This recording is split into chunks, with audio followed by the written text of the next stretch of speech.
Assalamualaikum warahmatullahi wabarakatuh. Saya Egi Pratama, NIM 312 11 0135, kelas TI 21C2.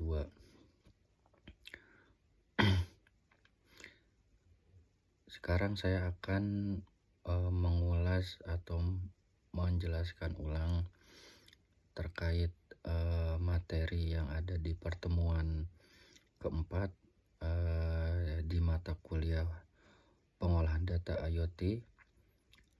Dosen pengampunya yaitu Bapak Asep Arwan Sulaiman, STMkom.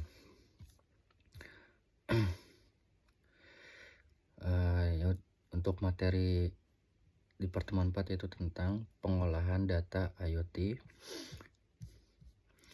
Ya, pengolahan data IoT itu memiliki peran yang sangat penting ya. Salah satunya yaitu memberikan suatu kontribusi besar dalam pengumpulan data, pemrosesan dan analisis data secara cepat dan akurat, memungkinkan pengambilan keputusan yang lebih baik. Selain itu, proses pengolahan data IoT juga memiliki urutan secara proses. Untuk yang pertama yaitu pengumpulan data. Pengumpulan data ini kita mencari suatu bahan, salah satunya itu dari perangkat sensor, mengumpulkan data dari lingkungan. Salah satunya yaitu proyek yang akan kita kerjakan, kita cari terlebih dahulu apa yang harus dipersiapkan terkait proyek yang akan kita kerjakan. Untuk yang berikutnya yaitu pengiriman data. Nah, data dikirim melalui jaringan ke server atau platformnya. Jadi setelah data yang kita kumpulkan itu terkait proyek yang akan kita kerjakan itu, kita kirim data itu melalui server atau platform yang akan kita pakai. Untuk yang berikutnya itu pengolahan data. Nah, data diolah untuk mendapatkan wawasan. Jadi setelah dua tahap itu kita kerjakan, ya untuk berikutnya yaitu pengolahan data. Jadi kita dari dua tahap itu kita sudah dapat, lalu kita tinggal olah dan membuat konsepnya seperti apa. Yang berikutnya itu analisis data. Analisis itu lebih lanjut untuk mengidentifikasi tren dan pola. Jadi setelah pengolahan data, kita sudah memiliki suatu konsep terkait proyek IoT yang akan kita kerjakan. Kita analisis datanya itu untuk mengidentifikasi bahwasannya tren atau pola yang akan kita dapatkan terkait proyek yang akan kita kerjakan itu seperti apa. Yang untuk yang terakhir yaitu tindakan.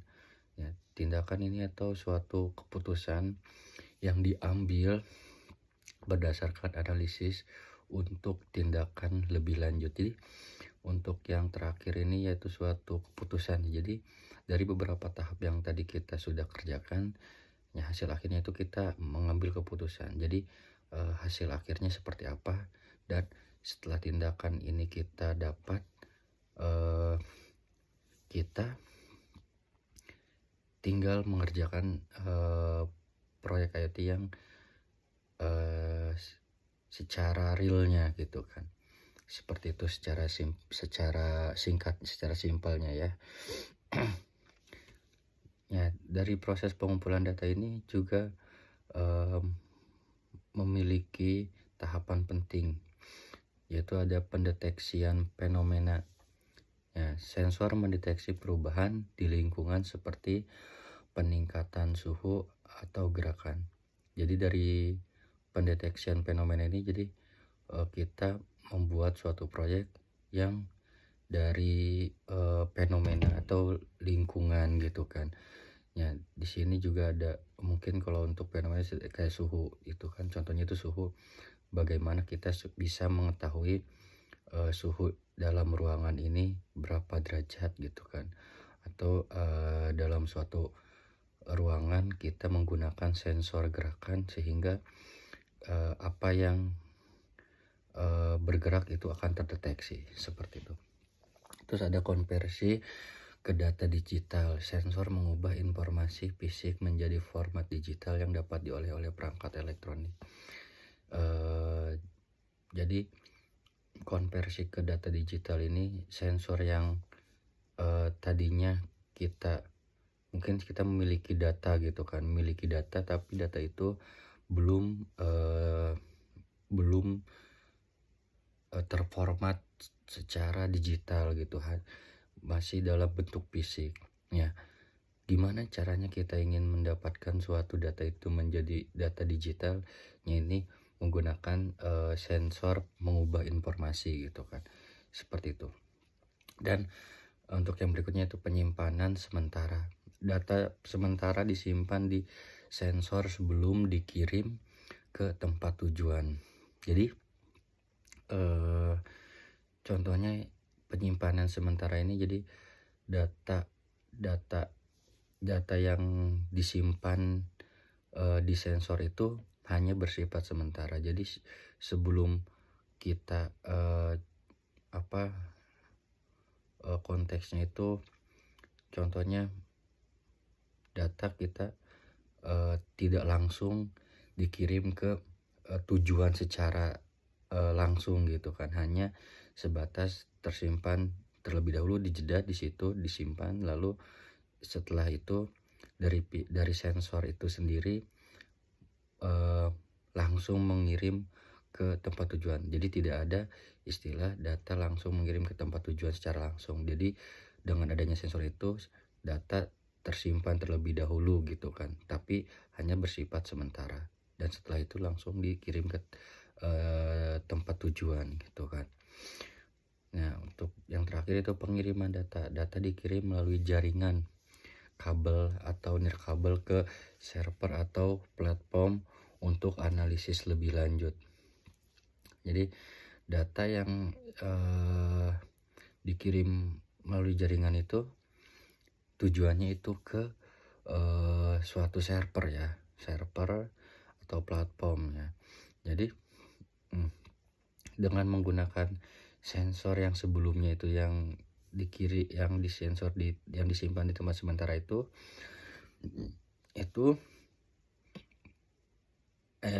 tujuannya itu kan ke proses pengiriman ke server gitu kan. Jadi data itu dikirimnya itu melalui jaringan kabel tersebut gitu. Dalam pengumpulan data juga memiliki suatu tantangan ya, yaitu ada penyesuaian sensor. Pemilihan sensor yang tepat untuk mengukur fenomena yang diinginkan ya. Untuk yang berikutnya ada akurasi data, memastikan data yang dikumpulkan akurat dan sesuai dengan kebutuhan. Ada juga ketersediaan energi. Beberapa sensor bergantung pada daya baterai atau energi lainnya. Terus ada lagi yang terakhir, yaitu ada konektivitas, memastikan jaringan yang andal untuk mengirimkan data. Dan di sini juga ada suatu studi di materi ini ada suatu studi kasus tentang smart home ya. Dan smart home yang terdapat dalam smart home ini sendiri ada beberapa suatu implementasi dari IoT ya, yaitu salah satunya ada sensor suhu, cahaya, dan gerak mengumpulkan data. Data dikirim ke platform yang mengendalikan perangkat seperti lampu dan AC. Dan analisis data mengidentifikasi pola menggunakan untuk efisiensi energi. Jadi secara kesimpulannya dari smart home ini itu karena di smart home ini memiliki suatu implementasi sistem IoT, jadi dari sensor suhu, cahaya ataupun gerak itu sendiri, jadi kita dapat menyimpulkan bahwa dengan menerapkannya IoT dalam rumah itu menjadikan suatu efisiensi energi untuk orang yang tinggal di rumah itu sendiri gitu kan. Jadi salah satunya itu kita ingin mengecek suatu suhu gitu kan. Sensor suhu itu terdapat di rumah itu selalu untuk cahaya. Misalkan kita ingin memastikan lampu kita gitu kan mungkin listriknya gitu kan, listriknya apakah masih dalam keadaan menyala atau tidak, kita bisa menggunakan suatu perangkat yang terhubung melalui gadget atau mobile gitu kan, untuk bisa mematikan atau mengecek suatu sensor yang sudah terkoneksi dengan berbagai perangkat yang ada di rumah itu sendiri gitu kan. Di sini ada pengiriman data dalam konteks Internet of Things. Data adalah langkah krusial setelah pengumpulan data. Data yang dikumpulkan oleh perangkat sensor harus dikirim dari lingkungan fisik ke platform atau server yang akan melakukan analisis dan pengolahan lebih lanjut. Mari kita jelajahi lebih lanjut mengenai proses pengiriman data dalam ekosistem IoT. Nah, ini ada proses pengiriman datanya, yaitu pengumpulan dan pemrosesan. Data dikumpulkan oleh sensor, diubah menjadi format digital dan disimpan sementara. Jadi dari urutan yang tadi awal saya jelaskan itu ada juga ini tentang pengumpulan data dan pemrosesannya, itu dikumpulkan oleh sensor ya, dan diubah menjadi format digital dan dalam keadaan sementara gitu kan. Nah, terus koneksi jaringan, data perlu dikirim melalui jaringan, baik itu jaringan kabel atau nirkabel seperti WiFi atau jaringan 4G atau 5G atau jaringan seluler. Terus protokol pengiriman, data diatur dan dienkripsi menggunakan protokol komunikasi yang aman seperti MQTT atau HTTP atau COAP. Terus server atau platform, data tiba di server atau platform yang akan menganalisis, mengolah, dan menyimpannya. Penyimpanan data disimpan dalam basis data untuk pengolahan selanjutnya dan keperluan arsip. Jadi dari proses pengiriman data ini sendiri, di akhirnya itu ada penyimpanan data. Data disimpan itu dalam basis data. Jadi data itu tersimpan di basis data ini sangatlah penting untuk suatu suatu tindakan atau aktivitas yang berkelanjutan untuk berikutnya gitu, untuk besoknya gitu kan. Jadi mungkin apabila ada sesuatu hal yang perlu kita koreksi, perlu kita perbaiki, atau perlu kita lihat, perlu kita cek, itu datanya tersimpan di database itu sendiri. Nah, ada metode pengiriman data ya. Metodenya itu perangkat mengirim data ke topik tertentu dan penerima yang berlangganan topik tersebut menerima data tersebut. Ya, perangkat mengirim permintaan dan menerima respon dari server. Data dikumpulkan dan dikirimkan dalam batch untuk efisiensi. Data penting atau kritis bisa memiliki prioritas lebih tinggi dalam pengiriman. Terus ada pengolahan data dalam IoT. Pengolahan data dalam IoT melibatkan analisis, transformasi, dan interpretasi data mentah menjadi wawasan berharga yang dapat mendukung pengambilan keputusan yang lebih baik. Mari kita jelajahi lebih lanjut mengenai pentingnya pengolahan data dalam konteks IoT. Ada juga tahapan pengolahan data IoT, yaitu ada penerimaan data. Penerimaan data, data dari perangkat sensor diterima dan diintegrasikan ke dalam sistem.